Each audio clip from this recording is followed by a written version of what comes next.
All right, welcome back to the Elias Macko Show. You ever hear of people at work who fail upwards, right? They don't do a good job at their role, but lo and behold, they get promoted. You have any stories about that in your life? Well, we've got a story about that coming out of the city of Montreal.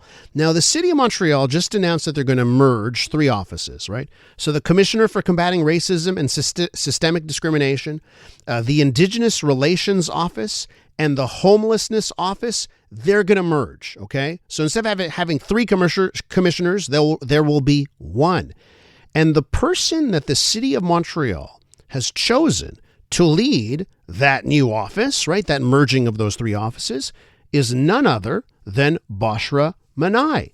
Do you remember that name? Do you remember Bochra Manaï?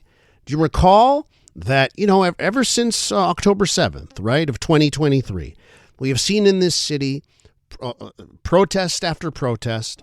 In fact, Bochra Manaï seemingly was at many of these protests. Some would call them anti-Israel protests. She was at the protest where an imam called for the death of Zionists. And if you looked at her social media usage, she seemingly liked every single anti-Israel post out there. She liked that. But of course, she was in charge of the anti-racism office. And at that time, people were pointing this out. We pointed it out on this program. Let's talk a little bit more about the decision by the city of Montreal to reward Bochra Manaï with a promotion at this moment. Let's go to Ida Yudin, who's vice president of the Center for Israel and Jewish Affairs. Hi, Ida. Welcome back to the show. Hi. Good morning. Are you as shocked? When I heard this news, I was shocked that this was the pick of the city of Montreal to lead a significant post. Were you shocked when you heard it?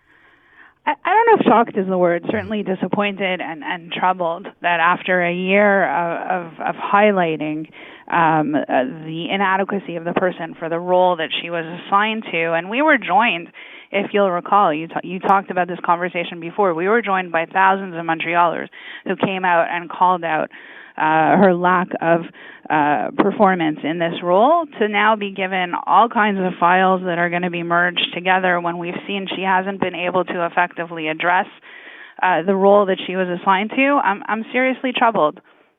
Now, throughout this whole process, I had heard at the time, one of the knocks against Bochra Manaï is that she did, in her role as the Commissioner for Combating Racism and Systemic Discrimination, that she did not talk to the Jewish community at such a terrible time for the community, right? With all the things that we've seen, the targeting, attacks at synagogues and the like, right? Did that change at all after it was exposed, after that came out? Is there something we're not missing there? Did she try and make any amends since, this came to light? This is not about amends or personal relationships. This is about being a professional with a mandate and not flagging issues of serious concern. She was at that protest proudly where Adil Sharkawi chanted death to Jews. And then if we fast forward a year later, you're asking me, has anything changed? In October, she released her report, which had not one mention of anti-Semitism. She released her report on the state of progress on the 17 commitments for an inclusive transition and essentially erased the experience of anti-Semitism of Montreal's Jews. And so has anything changed? I don't think so.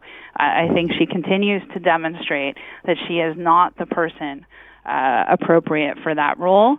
And to go from that place where Montrealers have expressed their outrage to promote her and give her responsibility for 2 more files, I'm not sure what we're in for or where our tax dollars are going.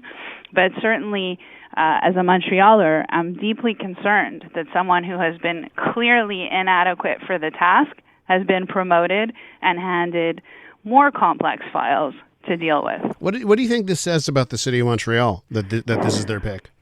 Look, you and I have had this conversation before. We've seen what we've seen in our streets and what we've seen on our campuses is troubling. And what is required is concrete action and strong messages that indicate this is not our Montreal, this is unacceptable. And this kind of just sweeps everything under the carpet. You can be in a position of responsibility to deal with racism in your city, miss 1,000 opportunities to say the right thing, to do the right thing and take action and still be promoted. It's not a message that gives me any comfort.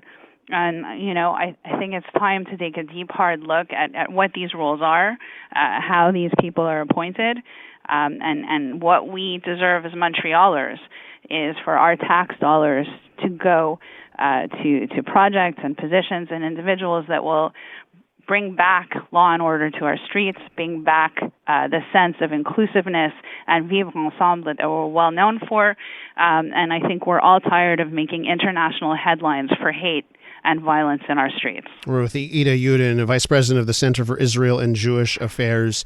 Ida, okay, aside from Bochra Manaï, let's talk about other people at the City of Montreal.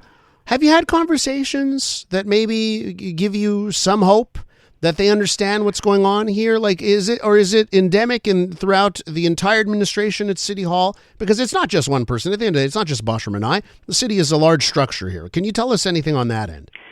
So look, it's been 16 months since October 7th, since we saw on October 7th in the streets of Montreal groups handing out candies celebrating the massacre of innocent civilians in Israel by Hamas terrorists.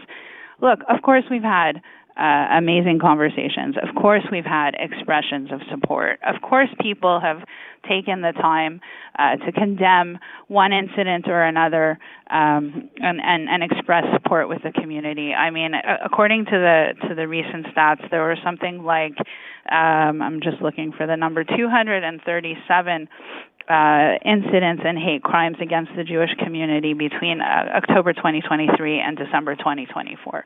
I think we've long surpassed words of support and expressions of support, and what we need to see is concrete action.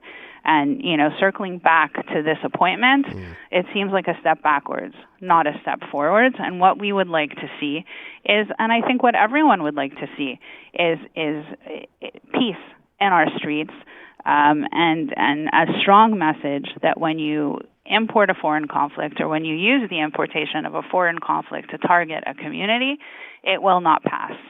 And that message has yet to be sent in a strong enough way to deter what we see regularly going on. Even just 2 weeks ago, you had groups breaking windows at McGill.